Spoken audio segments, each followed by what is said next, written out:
Hi, everyone. I'm Ben Gonzalez, and this is TDI. Well, we're about 2 months out from an historic freeze here in Texas, and we know many of you have filed insurance claims for things like broken pipes or downed trees, but we also know that there's some damage that was not covered by insurance. And if you still need help with that winter damage, FEMA may be one option. And joining us today is Kurt Pickering. He's a media relations manager over at FEMA to help talk us through that process. Hello, Kurt. Hello, how are you today? Doing well, thank you, sir. Well, if you have damage or losses that, again, were not covered by insurance or maybe you didn't have insurance, can FEMA help in those cases? Yeah, in fact, we can only help with damage or losses not covered by insurance on the individual side of things. Of course, we have individual assistance, which is help to households, and public assistance, which is help to local governments and state governments. But on the individual side, one of our bylaw requirements is that we cannot duplicate insurance benefits. Oh, gotcha. Okay. So what kind of things does FEMA assistance help pay for? A couple of things there. IA individual assistance includes both housing assistance and other needs assistance. Housing assistance includes both housing repairs and rental assistance. I know that sounded bureaucratic. Here's what it means. We can help renters who are displaced with rental assistance, helping them find and pay for new housing. We can also help them with damage to their contents. We cannot repair the home of a renter because the property actually belongs to the landlord and is really a business. I can't say everyone qualifies for other needs assistance, but none of the qualifiers involves being a homeowner versus being a renter. So to drill down to what ifs, we don't pay to repair broken pipes as such, but we can often help typically a renter with or a homeowner, contents damage resulting from the water being loose in the environment is something that we can usually help with, for example. Okay. And how exactly does a person apply for that assistance? Are there certain qualifications that are taken into account? Yeah, the qualifications, the legal ones are you've got to be a U.S. citizen, a non-citizen national, or a qualified alien.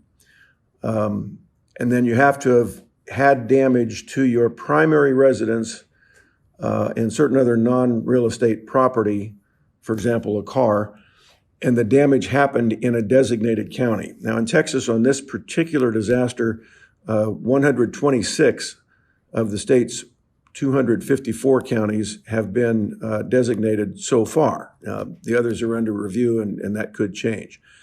So really all you have to have is damage to your primary residence in such a county or to certain, as I said, non-real estate property.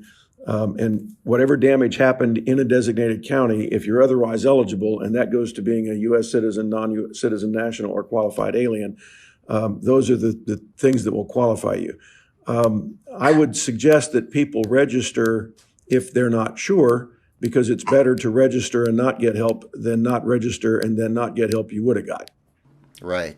And here at the Department of Insurance, we often hear from folks that tell us that they may have needed some documentation from their insurer. So do you need that denial letter from your insurer to apply? If you have insurance, yes. If you don't have insurance, you're obviously not going to have such a letter. And I want to say with caution, you simply tell us that you don't have insurance. And I say with caution because if you do that and you get assistance and then we find out you had insurance, we're going to try to recoup it. And it could even be a civil prosecutable offense. If you did that with intent, it could be construed as fraud. So I don't want to encourage anyone who has insurance to say they don't to get a grant. But I do want to encourage anyone who does not have insurance to reach out to us for help because they should be eligible. We know that FEMA assistance is not going to cover the same things that an insurance policy might. Are there some dollar limits there? And are there things that this assistance is just not going to cover? The dollar limits are probably not going to be reached in this type of disaster. Things that are not going to be covered by our program, we don't cover insurance deductibles because that's part of your insurance agreement. You agreed to pay that amount in the event of a claim. But if you had damage that does not meet the deductible, you've got a dollar figure and it's less than the deductible, we may then be able to help you with that. We only repair homes back to being safe, secure, and functional, not putting them back the way they were. We don't repair broken pipes, but we can cover damages the breaks caused. Again, not putting things back the way they were, but to the level of making the residence, again, safe, secure, and functional. We can't repair rental housing because the owner owns the property. The residence is actually a business. That's probably why the rumor mill always throws out that renters can't get help. They can. Think of it this way. Renters can get help for what is theirs. They own their chattels, but they don't own their house. And then for homeowners, we can only help with your primary residence. So we do know that there is a deadline coming up, though, to apply for assistance, correct? Yes, sir. The deadline is generally, or generically, I should say, 60 days after the declaration. However, we have to do things in our government bureaucratic way. And because of weekends and holidays, there's a formula they use to actually set the deadline on any given disaster. This one did end up falling on April 20th. And I do want to say the state can seek an extension. As we record this, the state has not, but that doesn't mean the state won't. So your viewers should keep an eye out for news about that. Right now, though, the deadline is April 20. Okay, so you want to make contact as soon as you can. Kurt, thanks for all this. And where should people go if they do want more information or they've decided they should apply? I would say the same place that you would go to apply if you do it the old-fashioned way would be a good place to ask questions. So let's start with that one. There's 3 ways to register. The old-fashioned way is 800-621-3362. And that's actually pretty easy to remember because 3362 on a phone dial is, guess what? FEMA. This might take longer than online, but it does give you the opportunity to talk with a person. You will talk with a real person. And so that way you may be able to ask questions. Also, not everybody may have access to a computer right after a disaster. When possible, though, I do think it's now the best way to register is to go online. It usually only takes about 10 minutes doing it that way.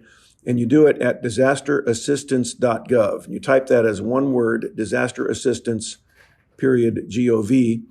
And I want to clarify, we've had this question in the past. Assistance is the ANCE type of assistance, not the ANTS type of assistance. And then the third way is if you have a smartphone, you can access this through the FEMA app, which is available in all the usual places. You can just download that and then you can apply that way. All right, FEMA app. So thank you, Kurt. Appreciate it. If you have other insurance questions, you can always visit our website as well. It's tdi.texas.gov, and you can call our helpline at 800-252-3439. We can go over your insurance options there or refer you to other places like FEMA if you need to. So for Kurt Pickering, I'm Ben Gonzalez, and this is TDI.